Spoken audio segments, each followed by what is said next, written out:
Tell Teddy I said hi. Tell him he can text me. What? Tell him he can text me. You know what he'll do? He'll ask for my phone.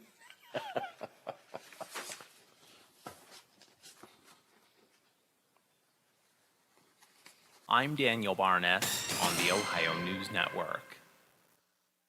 Calls and conversations continue in less than 3 minutes as the Watchdog Morning Show with Howard Monroe continues after this. For all of your IT needs, visit OmniPerforms.com. Omni Strategic Technologies, the only IT company that the Watchdog trusts. Attorney Tom McIntyre. Life. It may knock you down, but you don't have to say that way. I'm Tom McIntyre. I'm a bankruptcy attorney, and I'm here to help you. Give us a call, and we'll send you a copy of my free book, When Bad Things Happen to Good People. It's an interesting read, and it'll explain bankruptcy to you like no other book does. Give us a call. We're here to help. Call Thomas E. McIntyre and Associates at 304-232-8600. Allow us to help put you back on the road to financial success. Toyotas are known for reliability, value, and our large selection of all-wheel drive vehicles for those unexpected weather conditions, like a gas model RAV4, right now with $500 cash back, or a 22 Corolla with $500 cash back, or go with a stylish Camry with up to $1,250 total cash allowance. Visit buyatoyota.com and find a dealer near you. You can take cash back or apply toward down payment. Offers may vary for hybrid models. See your dealer for details. Offers end October 4th. Toyota. Let's go places. 1 in 3 adults has prediabetes. 1 in 3. That means it could be you, your football buddy, your football buddy, or you, your best man, your worst man, you, your dog walker, your cat jogger. While 1 in 3 adults has prediabetes, with early diagnosis, prediabetes can be reversed. Take the risk test at doihaveprediabetes.org. Brought to you by the Ad Council and its prediabetes awareness partners. Are you traveling? Working a little bit too much? Is your fur baby starting to get a little shaggy? Let Dirty Paws be your one-stop shop for all of your pet care needs. Stop in and see us at 202 18th Street or give us a call at 304-639-7754 to schedule your appointments for dog grooming, doggy daycare, and dog boarding today. From the Watchdog, here is your local weather forecast for your Thursday. Partly sunny, with a stray sprinkle possible in the afternoon, high of 61. Tonight, a slight chance of showers, then becoming partly cloudy, low of 50. And for your football Friday, sunny with a high of 70. And that's your local weather forecast from the Watchdog. The views and opinions expressed on the following program are not necessarily those of this station or its sponsors.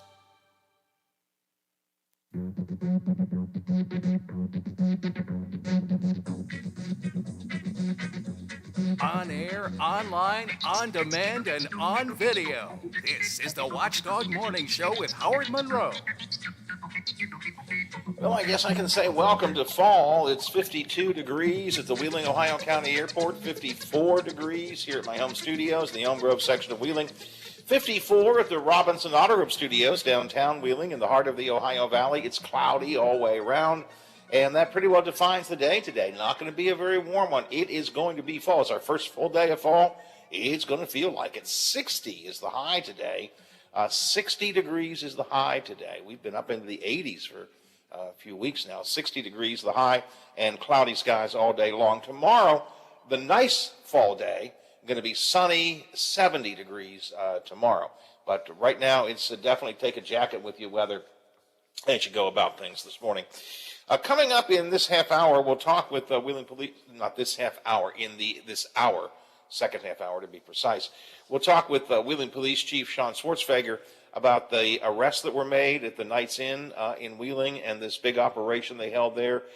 Quality of life arrests, drug arrests, some prostitution, I think, several things like that. So we'll talk to the chief about how it got started and how they did this and what it, what the implication of it all is. Chief Schwartzfeger coming up a little bit later on.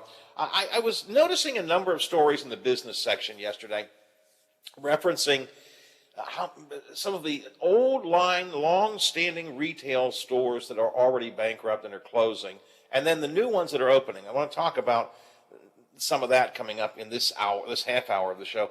Also, some new numbers are out on Americans and their paychecks and how we're doing.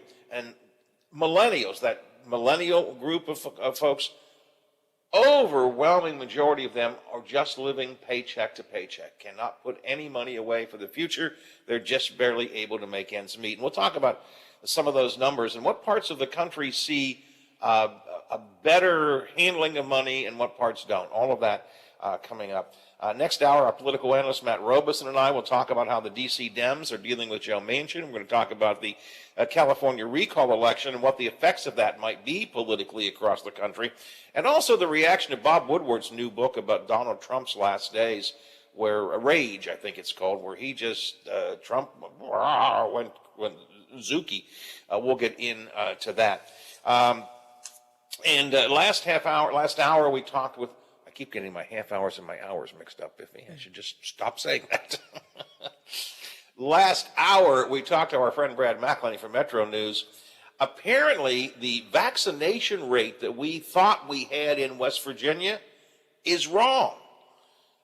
The claim is that there was some miscounting of vaccinations at the federal level, and that, of course, then works its way down to our own state level.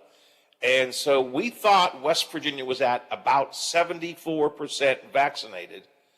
Turns out we're at 63%, 64%, 63.7 to be precise. So that's not good news. Brad gave us all the details about that. You can check the details at wvmetronews.com. I'll put Brad's interview up on our podcast page later in the day. So that's where we've been, where we're going, just in case you want to know. If you want to join me, text line is open at 304-214-1600, 304-214-1600. You're welcome to use it anytime you would like to. And you can also call me at 304-232-8255, 304-232-TALK, and you're welcome to use that number as well. Before the break, Biff and I were talking about Halloween. I didn't realize Biff had such an anathema to Halloween. One of your least favorite holidays, I guess, huh? I cannot wait until November 1st gets here. Okay, all right. When November 1st gets here, it's a great day. So you did you ever go out and put a costume on and go door to door? Oh, probably when I was about, I don't know, maybe probably 3, 4 maybe, until I got old enough to wear, and I was old enough to where when my grandparents still lived on the island, I would go over because normally Halloween night, being on a Thursday, it would be when Elm Grove Lanes was still open, the guys would go out bowling because that was their league. So my grandfather, he didn't want my grandmother to be at home, for that hour or 2 hours or whatever it was back in the day. So I would come over and he would give me his speech before they left for bowling. Keep an eye on Grandma, make sure everything's okay. Pass the candy out. I said, "Yeah, I got you, Grandpa. Don't worry, everything will be fine." And sure enough, the kids and whatever would go. I would sit by the door because she had a chair by the door, and then the chair that she sat in their living room. So I would sit by the door. So every time you'd hear the knock or the doorbell, she had a bowl of candy on the table. So, I would immediately get up and go and, give the kids the candy and everything. And she would, see them in typical grandmother fashion, look at the costumes, and you know how grandparents are all, you know, they get a kick out of them and everything. And normally, because she would get so much candy, the nice thing was, by the time it all ended and you turned the light off, there were usually some Reese's peanut butter cups left over. So she would take, you know, probably about a handful of them, put them in the freezer, because she knew when my grandfather got back from, him and my father, when they would get back from bowling and being out late like they usually did, he would want something, you know, before he would go to bed, and it would usually be a piece of chocolate. So she would put the Reese's in the freezer for him. So after she did that, whatever was left in that bowl, guess who would sit there in the chair and munch on Reese's peanut butter cups? That's right. So the high point of Halloween for you was getting the leftover Reese's cups. I understand that. Oh, yeah. Believe me, I understand that. Howard, I'd sit there in the chair and eat about 3 or 4 of them, and usually before I even started, she would say, "Well, you want a glass of milk?" I said, "Yes, please. I need something to wash these down with. It's going to make me thirsty." All these Reese's. Right. I mean, that's a lot of chocolate to eat when you're a kid. So it was usually 3 or 4 Reese's peanut butter cups and a glass of milk, and that was it. You know, I'd sit there, eat them, and drink the milk, and finish watching whatever was on TV. And you know, we would stay up until the guys got back from bowling and their night out, until, you know, I was old enough to do it, but back then it was fun, you know, to sit there and see them when they come back, and sure enough, before my grandfather would come in the living room, I'd hear the freezer door open, and I knew what he was bringing out.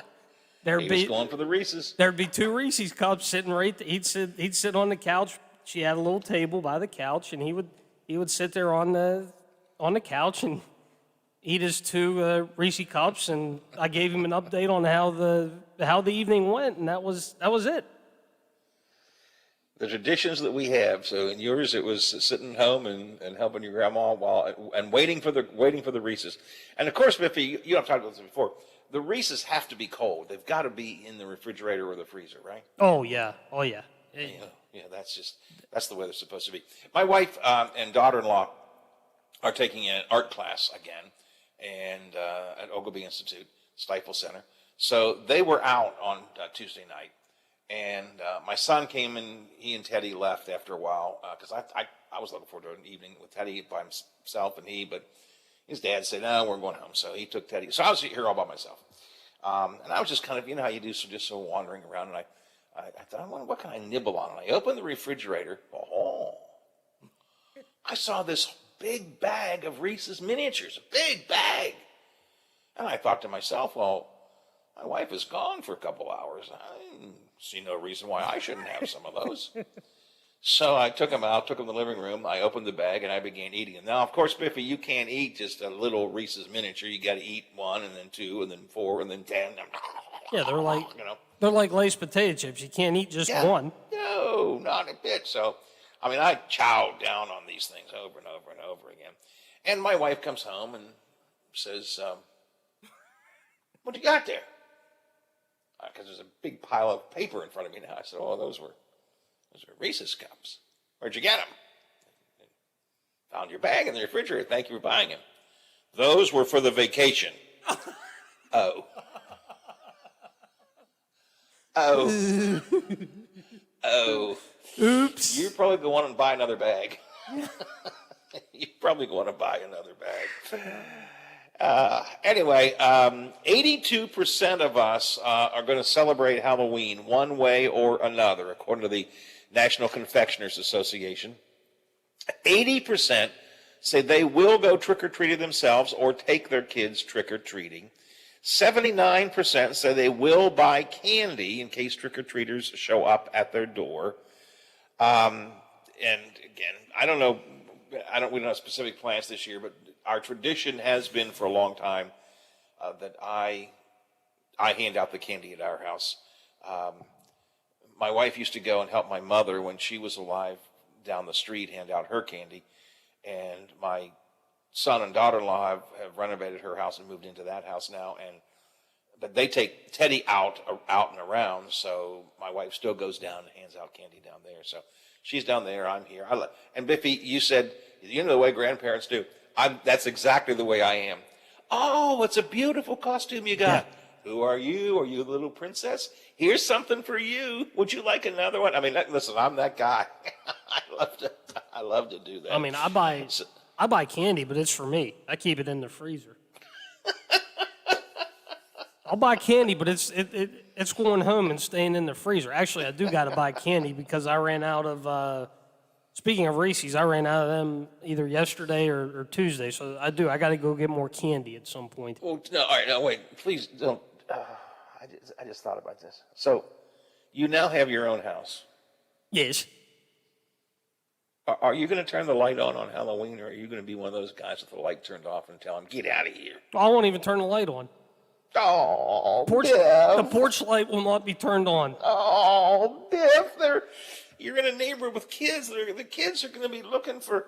They want their Reese's cups too, or other forms of candy.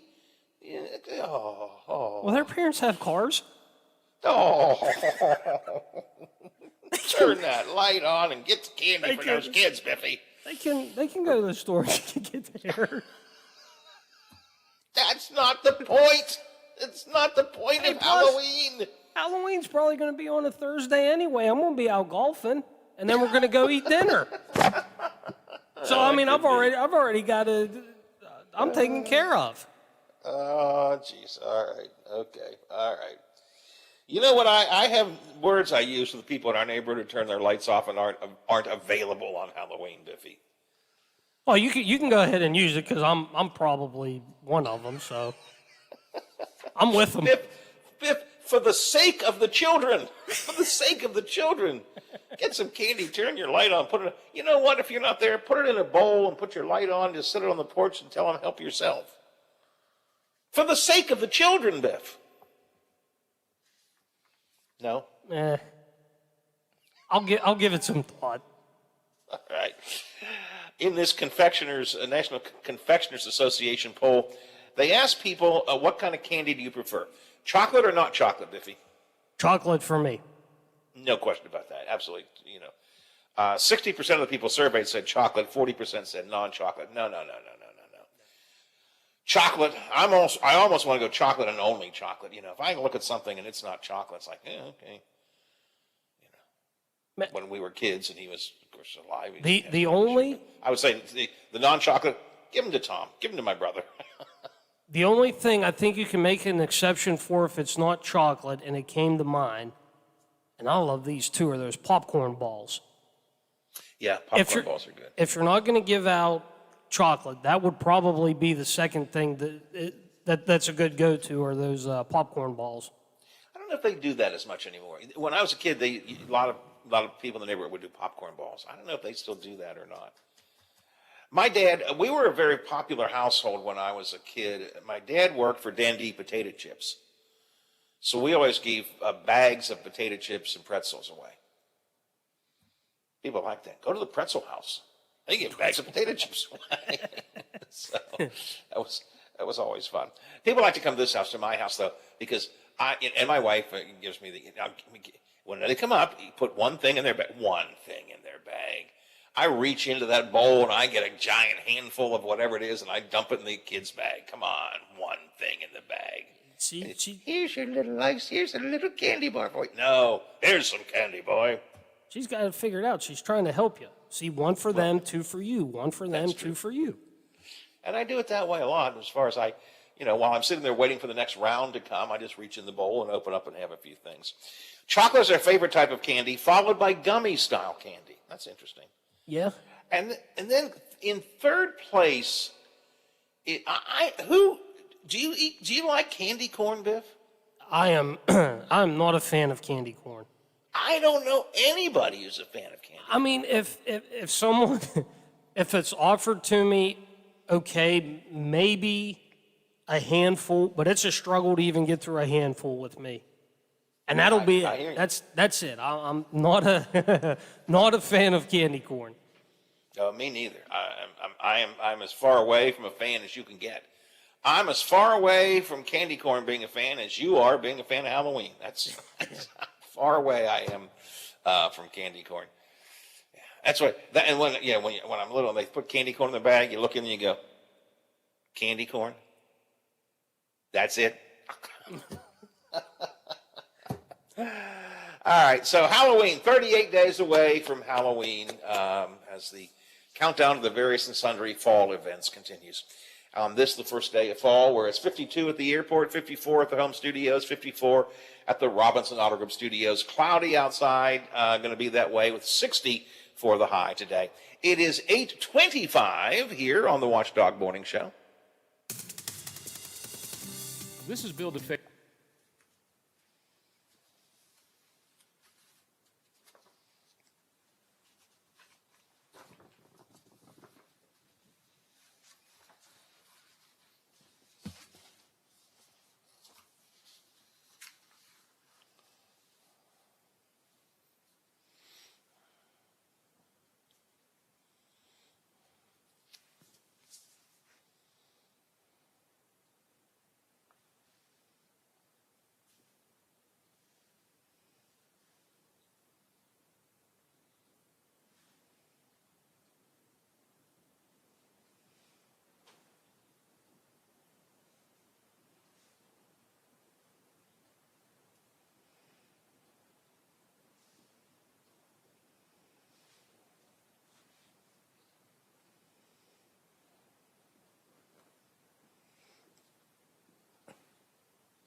Your business is faced with any technology challenges. The answer is simple. Call Omni Strategic Technologies at 304-242-7600 or visit them at www.omniperforms.com. I'm with Dr. Sharon Parsons, past president of the Ohio Dental Association. Soft teeth run in my family, so going to the dentist won't help, right? Actually, your family history does not necessarily determine whether you'll get cavities or develop gum disease. Your own behavior can prevent dental disease. By regularly seeing a dentist and brushing twice a day, flossing once a day, and avoiding tobacco products and sugary foods and drinks, you can put yourself on the right path to having healthy teeth and gums for a lifetime. ODA member dentists are located throughout the state, are dedicated to providing the highest quality care, are bound by the highest ethical standards, and obtain superior ongoing education and training. On your next visit, ask if your dentist is a member of the Ohio Dental Association and American Dental Association, so you know you're being treated by the best. To find an ODA dentist in your area, visit associationsadvanceohio.com. You're never too far from the most local programming in the Ohio Valley. Find us here. AM 1600 and 1370, FM 98.1 and 97.7. We are the Watchdog. The Watchdog. Conversation you care about from people you know. The Watchdog Morning Show with Howard Monroe continues.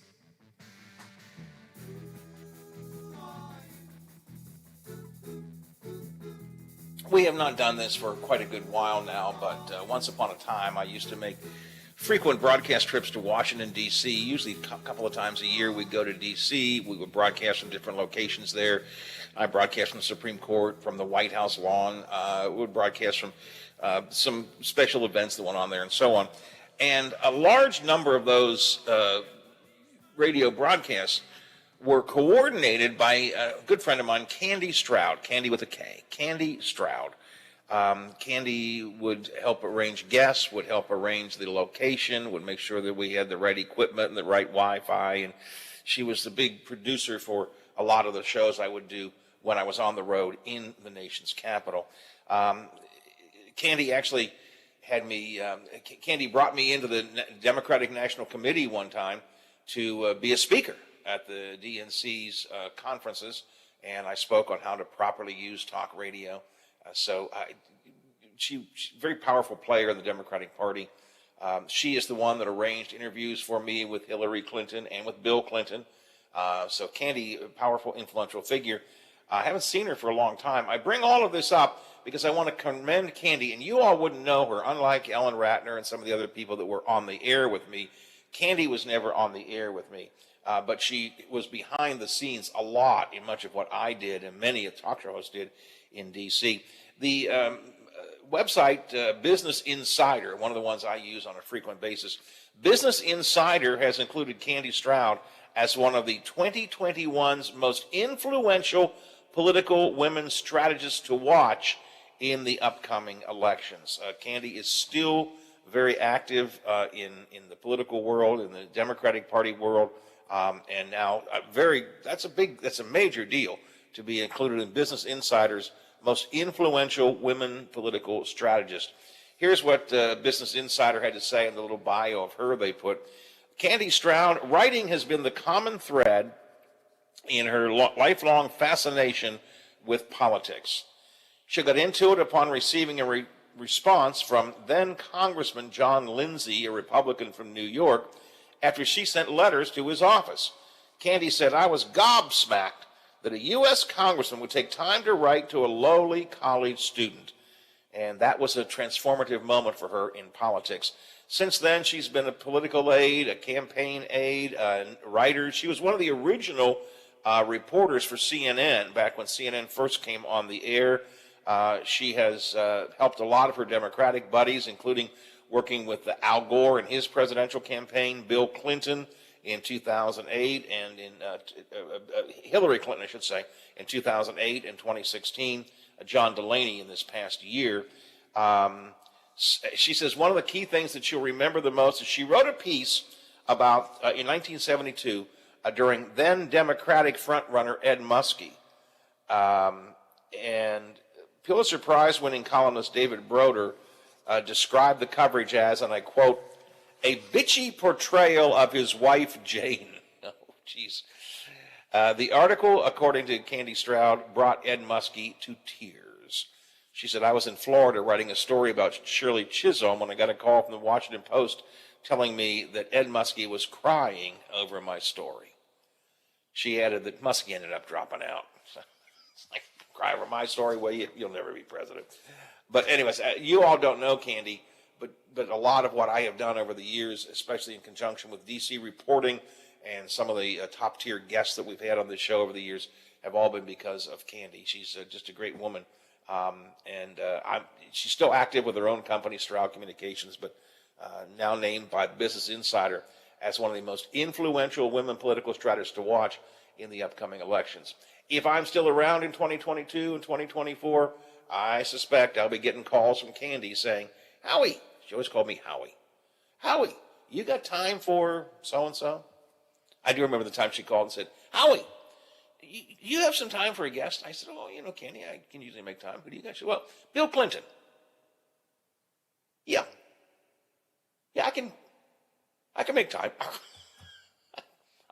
I can make time for you. 8:34. So I just want to congratulate Candy. Even though you don't know her, I know her, and she won't hear that I said this, but it's a really great honor for her, and I commend her. All right, it's 8:34, 26 till the hour. Wheeling Police Chief Sean Schwartzfeger coming up in just a minute or two to talk about that Nights In story that we began to hear about yesterday. But first, we'll check some headlines for you. The WTRF Channel 7 News Update is brought to you by Thomas Auto Centers, Mall Road, St. Clairsville. Get the best deal at Thomas Auto Centers. Now it's time for your... I can get the chief out in time to do another break if you want me to do that. Okay. Okay. Okay, sounds good.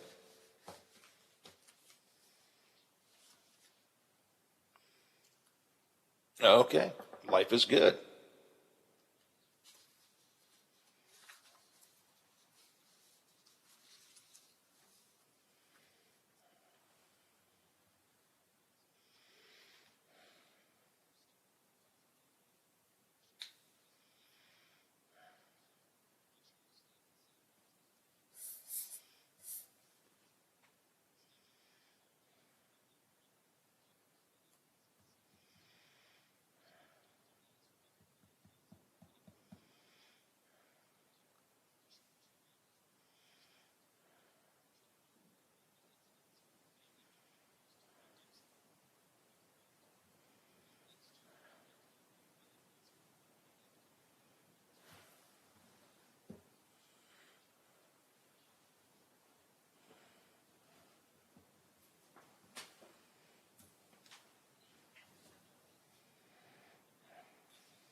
We let him straight rush more on Saturday than he has.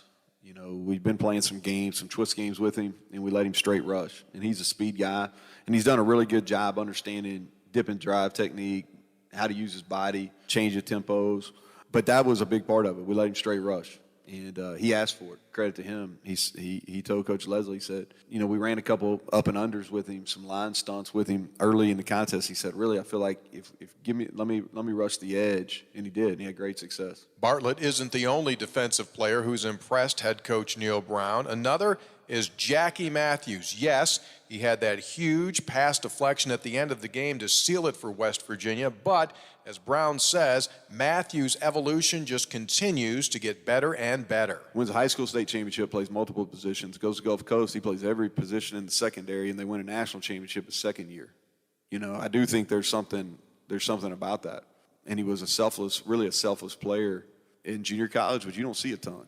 He played free safety, he played corner, he played nickel. And I'm talking about within his second season there. You know, they played at a really high level.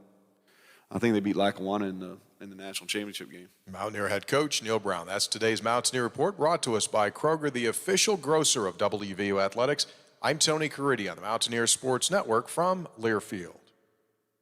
Follow us on Facebook for the latest news, show updates, podcasts, alerts, and live video streams from the Valley's only network dedicated to local, community-driven talk radio, The Watchdog. It's your turn to talk. From politics to pet peeves, get it off your chest and on the air. The Watchdog Morning Show with Howard Monroe continues. It's 8:40, 20 till the hour, 52 degrees at the Wheeling, Ohio County Airport, 54 at my home studios here in the Elm Grove section of Wheeling, and 54 at the Robinson Auto Group Studios downtown Wheeling in the heart of the Ohio Valley. Going to be a cool day today, 60 the best will do, and it's going to be jacket weather. Then it's also going to be overcast and cloudy much of the day. Tomorrow, a much nicer fall-like day, closer to 70 for the temperatures, and a sunny day tomorrow. I want to welcome to the show Police Chief in the City of Wheeling, Sean Schwartzbaker. Good morning, Chief. Good morning, Howard. Thanks for having me on today. I found this story interesting.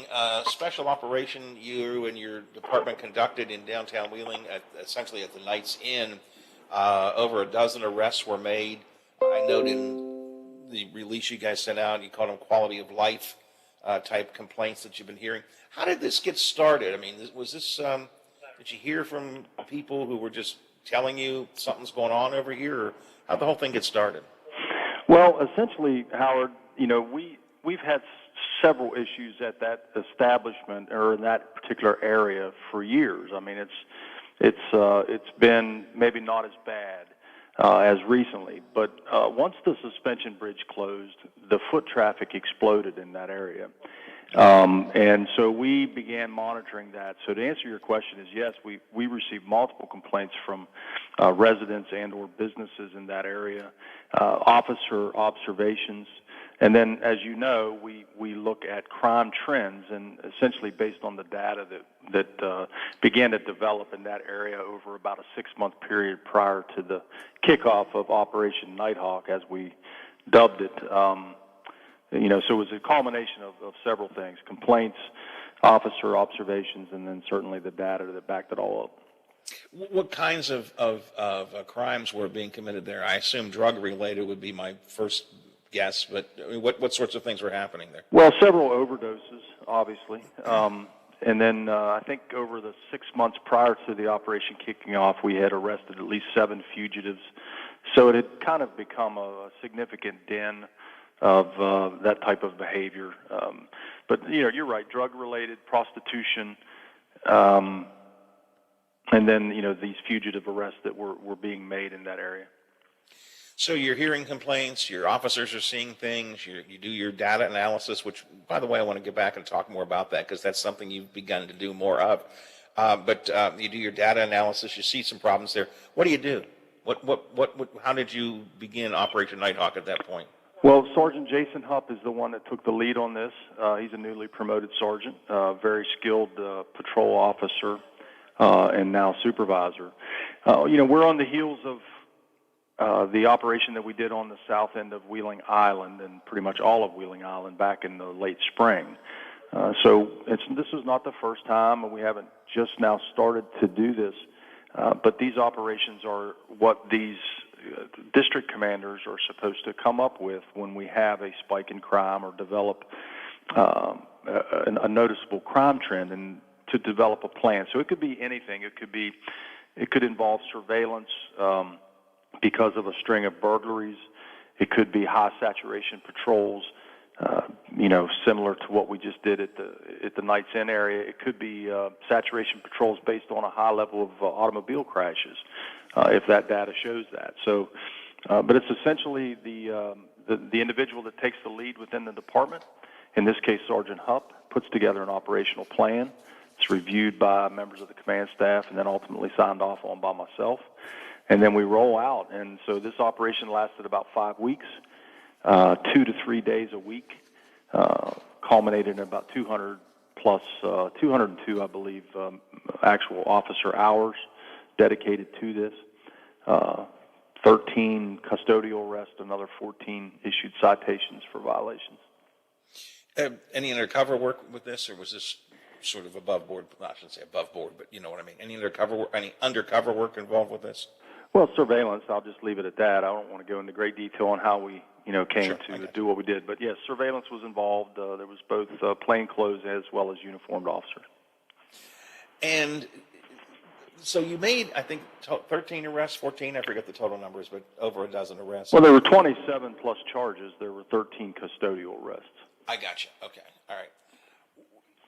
Were they connected, or were these a lot of individual, you know, I mean, was there some sort of connection to them? Was it a gang operating? Was it a coordinated activity happening there, or just it simply is the locus for a lot of activity by individuals? I don't know if I'm asking that question right, but No, you are. No, this was not necessarily an organization as you referred to it. It was more just this is the location to go and engage in this type of activity. And there were multiple arrests. Some of the arrests involving, there was one arrest involving an employee there, and certainly that employee was, in our opinion, making it easy for this type of activity to occur. Thus the charges for that individual. But no, these were multiple drug arrests based on observations during the surveillance. I think we executed 7 search warrants as a result of traffic stops or consensual encounters with people coming from that area. And that's where the bulk of the narcotics were seized through those search warrants. Was this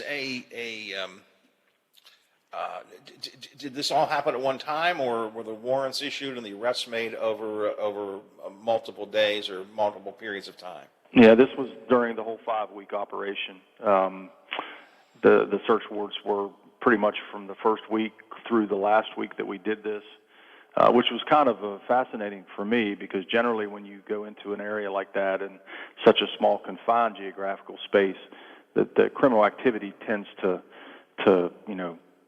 calm down very quickly. But in this case, it just continued, and every week we went out, we were able to just continue to make arrests and develop information, probable cause for additional search warrants, and ended up seizing more illegal substances. And that was exactly why I was asking the question. It would seem to me after, I know what the number is, 3, 4, 2, 10, whatever. At some point, don't the folks involved go, this may not be the best spot to be. Maybe we should move on. Or I mean, that's what amazed me, that this happened over a period of time, and they didn't seem to move. I don't know. That's exactly right. It's very fascinating. But when criminal behavior of that magnitude just kind of settles in a particular area, it is very difficult to move it on. But I certainly thought that it would dry up quicker than it did. Is it dried up, or is this something that will resurface? Do you still keeping a close eye on things? Oh, absolutely. And again, our partners in the community will certainly keep us abreast. The officers have made, I think, a couple of traffic stops or arrests since the conclusion of this operation. This operation ended in late August, so it's been done now for over a month. We've moved on to a new operation that I can't get into just yet, but we do these several times a year. The other thing that really makes me proud, Howard, and you and I have talked about our staffing issues, and we continue to be plagued by those. But despite those staffing issues, none of this operation involved on-duty personnel. So the on-duty personnel are still in their beats and still answering 911 calls.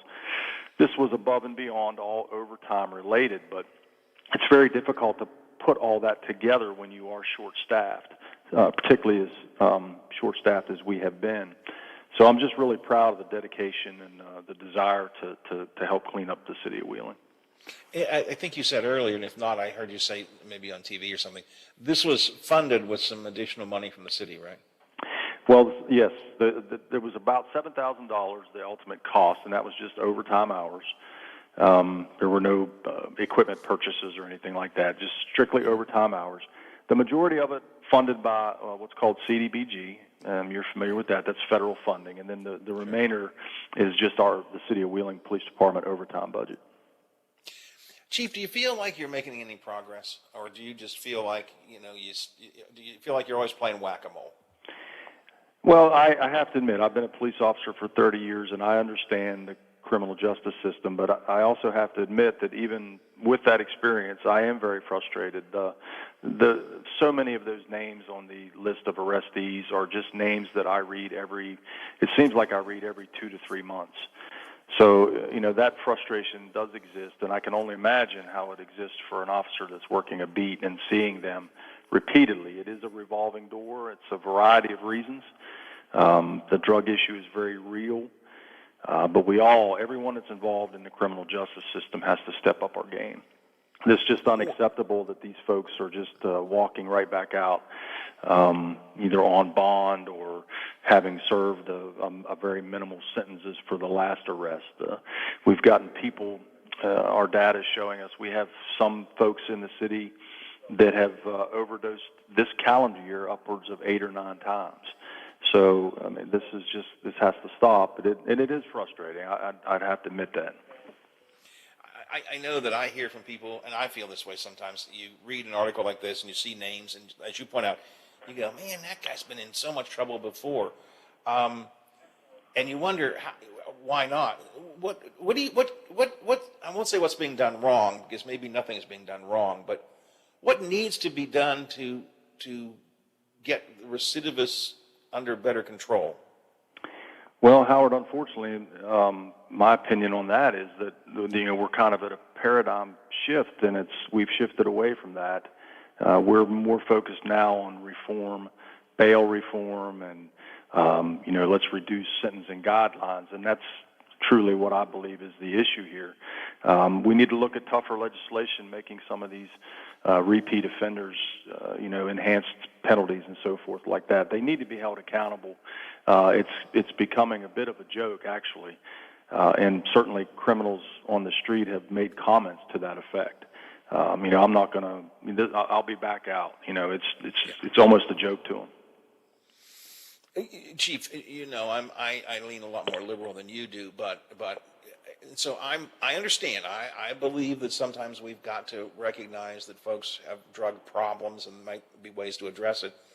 But it seems to me there's only so many second chances you give. There's only so much chance you give for someone to turn things around or to clean up their act or whatever phrase you want to use. And what bothers me is I see.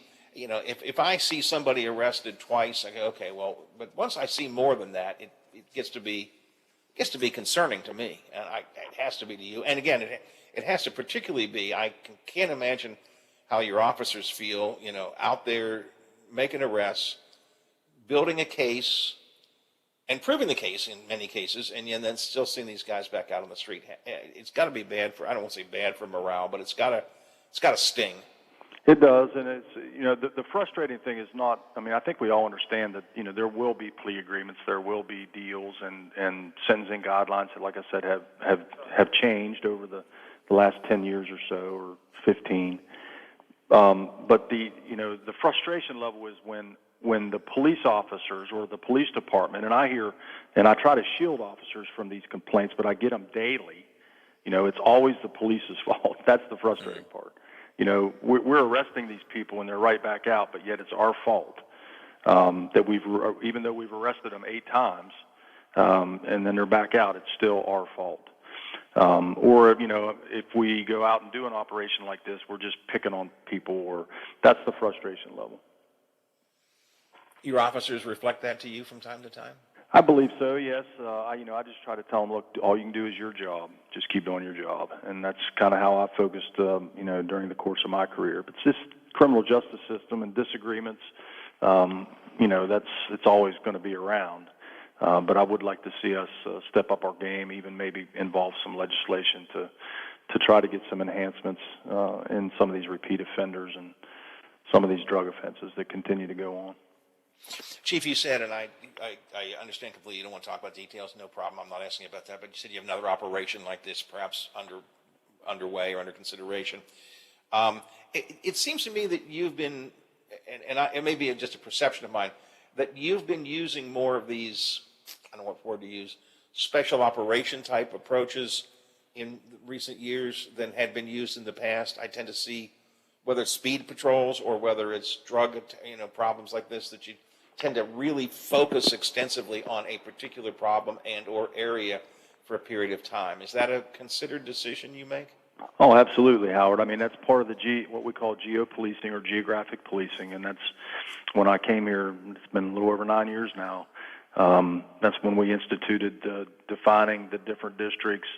It's why we fought so hard to bring a crime analyst on. It's an integral part of geographic policing, identifying leadership that's responsible for these districts. But that's always been my belief and my experience that that's how you accomplish reducing whatever the problem may be is by throwing additional resources, identifying that, having the data to show that, and then throwing resources at it to stop it. So yes, they're absolutely right. That's how I believe in policing, and that's how I believe in getting things done. I wish we had additional staffing. We could do a lot more of it, if we had the staffing levels up to par. Well, 9 years, and you're finally getting an adequate headquarters. Isn't that amazing? I'm looking forward to that. And all of this that we're talking about this morning will be much easier. Yeah. When you first came here, and I remember you telling the story, you hadn't looked at the office, and when you got here, it was like, holy crap, what am I getting into? Yes, pretty much. But all good things come in time. Just 9 years seems like a long time. It does. Chief, I always appreciate you taking time with us. Always good to talk to you. Thanks very much for being here today. Thanks very much for the work you do and for the work your officers do. I'll let them know you said that, and we appreciate you. All right. Thanks, Chief. Have a great day. You too. Wheeling's Police Chief Sean Swartzfeger this morning here on the Watchdog Morning Show. Yeah, Biff, it seems to me that you see a lot more of these, again, I don't know what to call them, special operations. If there's a speeding, they focus on speeding in a certain area, a lot of cars at one time for over a period of time, or this Operation Nighthawk. I would love to be the guy that gets to name these things, by the way.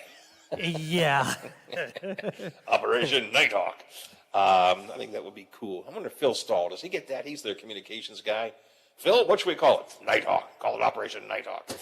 But it just seems like they do more of this kind of, it's not sort of scattered policing. It's not random, let's, drive around and see if we see a crime. There tends to be a more focused, and to me at least, that makes, listen, I am nowhere near a cop, law enforcement officer. Biffy, as you all know, all I know about policing and the courts is from what, Biff? Law and order. That's it. I mean, if Lenny Briscoe didn't teach it to me, I don't know it. All right, so I openly, very openly admit that. But it seems to me that this kind of concentrated event makes more sense than what I would call sort of random policing. So I think the Chief's got a good approach to this. All right, 3 before the hour here on the Watchdog Morning Show. Do I have to do a break, or yes or no? No, we are good. We are good. All right. Quickly tell you, coming up next hour, our old friend Matt Robeson. Matt is a former campaign consultant, former political staffer on Capitol Hill, podcaster, talk show host now, and analyst. He's just written a new article about polling, and we're going to talk about polling next hour. Particularly after the Trump election in 2000, what was that, 8, I guess? 2000. When was Trump first elected? 16? 16. Yes, you're right. Jeez. Getting old, man. Getting old. When Trump, there's a lot of questions about polling and how could the polling have been so wrong. And a lot of people still talk about polling. What polls are good? What polls are bad? How much can you interpret from polls? I read a lot of them. I share a lot of them with you. And sometimes I'm going, I don't know. Is it any better than throwing a dart at things? Matt has just written a new article on polling, and he'll share some of that with us. Plus, he and I are going to talk about Senator Manchin, and now he's calling for a pause, perhaps into next year, before they vote on this latest big spending bill that President Biden wants to do. How are the Democrats handling that? And I want to talk to Matt about that book that came out from Bob Woodward about the last days of the Trump administration. So a little political chat coming up in the next half hour. Plus, is there any reason 007 shouldn't be a woman? We'll talk about that, too. We'll talk about the news around the world right now, and ABC joins us next here on the Watchdog Morning Show. The Watchdog is FM 98.1, AM 1600 WKKX Wheeling, FM 97.7, AM 1370 WVLY Moundsville. The ABC News is brought to you by Thomas Auto Centers, Mall Road, St. Clairsville. Get the best deal at Thomas Auto Centers. From ABC. Bum, bum, bum, bum. All right, well, it looks like we've maintained connection so far. Can we make it for two? We'll see. We'll go for it. Matt should call in about 10 after. He texted me this morning, so I do know he remembered, so that sounds good. So these days, I'm never sure if people are going to remember or not. Yep, he remembered, so I'll have him on. And Bob, I assume, and then it'll be time to say bye-bye for the day. Listen, apparently Butch is only doing Thursday and Friday next week. So I'm not sure. We can run network. I had marked over the last few months a couple of best of shows that I thought were very generic and wouldn't, could hold up. I may flag some of those for you and just run a couple of best of shows. I got to think about it today and see. Wednesday is actually easy because we could just run the 2 hours of morning news, and then just go right to the Watchdogs. And then, I got to think about it. I think maybe Monday and Tuesday, just a couple of backup shows.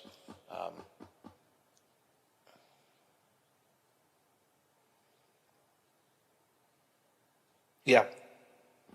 That's. I just got to think about it, which I think is best. I'm not sure, but I think Wednesday the easy thing is just 2 hours of Metro News into the Watchdogs. That'll be that, and then Thursday and Friday, Butch is there, and I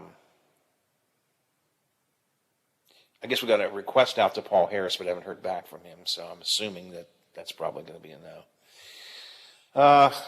I'll let you know certainly by tomorrow what to do on Monday and Tuesday. Yeah, if all else fails, just Metro News. And then, actually, you can run that talk show. It is all more. There are two shows; they rotate, so you could run them. The America in the Morning and First Light. They're two different shows. They're both on the same channel. But anyways, I'll let you know. Just want to call your attention to that. And once I decide, we'll make a decision. All right. I think I need coffee here. Fireball or something. No, I'll be back in a couple of minutes.